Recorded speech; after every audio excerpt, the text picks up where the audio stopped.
much does fear play into preventing us from grasping perspective, though? Oh no, fear is everything. Yeah, like if there was one concept that I would suggest to people to take a daily confrontation with, is fear. The problem with fear is that it lies, right? So fear tells you, hey, you know, if you say that to that girl, she's gonna know she has you, you know, and she'll never really be attracted to you if she knows how much you attracted to her. Don't say that, no. How we get her is when she walks by, ignore her. Right, so Snoop, You know, it's like, pop it on your shoulder. fear tells you dumb shit like that, right? You know, so, you know, for me, the daily confrontation with fear has become a real practice for me since about three years ago. I went skydiving in Dubai, right? And skydiving is a really interesting confront with fear, right? So I gotta stand up. I'm sorry, I gotta stand up. All right. So all your friends, what happens? You go out. I dropped my thing. Yeah. So what happens is you go out the night before and you take a drink with your friends, and somebody says, "Yeah, we should go skydiving tomorrow." And you go, "Yeah, we'll go skydiving tomorrow." "Yeah, yeah." And you go, "Yeah." And everybody goes, "Yeah." Right? And you go home and you by yourself, you're like, Right? You're like, well, yeah, I mean, they was drunk too. Right? So maybe they not, maybe, I mean, we don't have to go. We don't have to do it. So then that night you're laying in your bed and you just keep, and you're terrified. You keep imagining over and over again jumping out of an airplane, and you can't figure out why you would do that, right?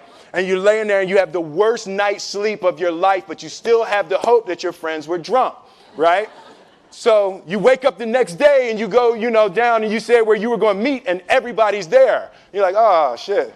All right, cool, right? So you get in the van and you don't know that your friends had the same night that you had, because they're pretending like they didn't. They're like, yeah, man, my uncle's a Navy SEAL, and this is going to be great. I've been looking forward to this. And you're like, oh my God. And your stomach is terrible. You can't eat and everything, but you don't want to be the only punk who doesn't jump out of this airplane. So you get there, and then you have the safety brief. And you're standing there, and the guys will tell you, well, if the chute doesn't open, what's going to happen is you're doing, well, why the hell, what could happen? That the chute wouldn't open, right? So you do a thing, and what you do is your first jump, you're attached to a guy who is going, he's going to walk you out. So you go, and you get there, and there's an airplane, and nobody's stopping. Everybody's still going. So you get onto the airplane, and you're sitting there, and it's extra because you're sitting on some dude's lap, some stranger. You're sitting on his lap, and it's like, you trying to make small talk. Yeah, man. So you be jumping with people all the time, huh? Right? So, and then you just want to make sure, you got kids, right? You got people you need to see, right? You just want to make sure he's serious, right? So you get in there. So everything's normal. So you fly and you go up to 14,000 feet, and you notice there's a light. It's red and it's yellow and green, right? So right now the light's red. So then you start thinking at some point the light's going to go green, but you don't know what's going to happen, right? And you wait, and it goes yellow, and the light goes green, and somebody opens the door, and in that moment you realize you've never been in a freaking airplane with the door open. Right? Terror. Oh, sorry, I'm spitting. Oh, sorry. No, terror, right? So you go, and then, if you were smart, you sat in the back so you don't go first, right? And then people start going out of the airplane. And you go, and the guy walks you up to the end of the thing, and you're standing, and your toes are on the edge, and you're looking out down to death. And they say, on 3. And they say, 1, 2, and he pushes you on 2 because people grab on 3, right? Right? and you go,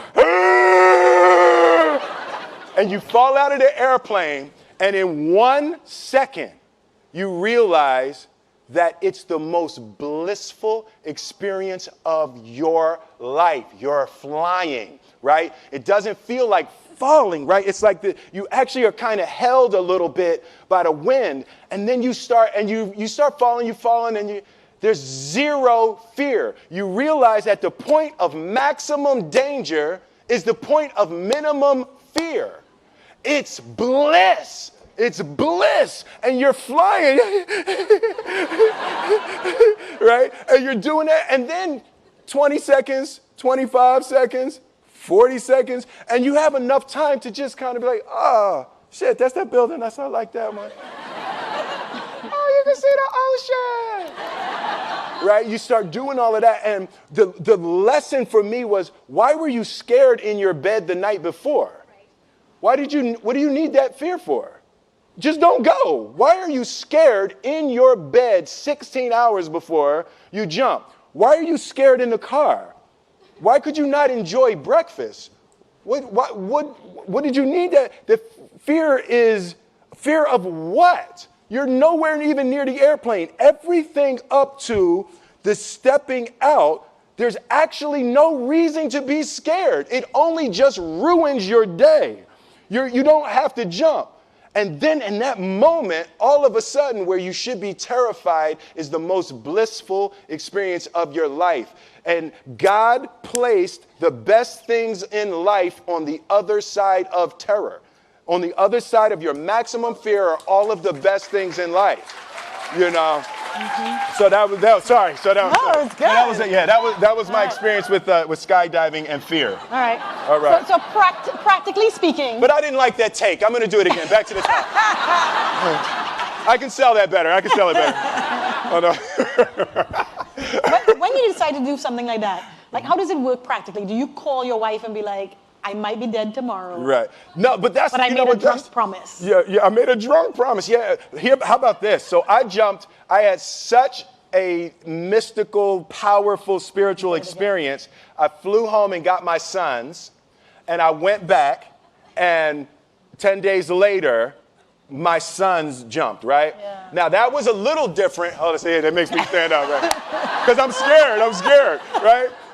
So Jaden went first, right? Jaden wants to do everything first. So I'm sitting there and I'm like, yeah, my sons are going to have this crazy experience. And then Jaden went out of the airplane. And I was like, Then my oldest son, Trey, goes up and he goes out of the airplane. And I was like, this could potentially be the worst display of African-American parenting in history. Right. I was like, both my sons just fell out of an airplane. Jumped. Right? Jumped. Right? Because I told them to. But again, the fear again. I was like, oh my God. So I told the dude, I was like, listen, I want to see them go out, but I also want to see them land. And he's like, no, it's cool. So this time we went out and we did the straight bullet, and I just went straight down past them. Right? I was like, and he's like, good. Right, did the bullet straight past, pulled the chute late. Oh, sorry, this makes me spit. I'm sorry. Pulled the chute late, landed, and then videoed them coming down. But it was like, they had the same thing, the same experience with the fear. But that I'm telling you, the confrontation with fear is an absolute magical way of facing the things we have to do in this life.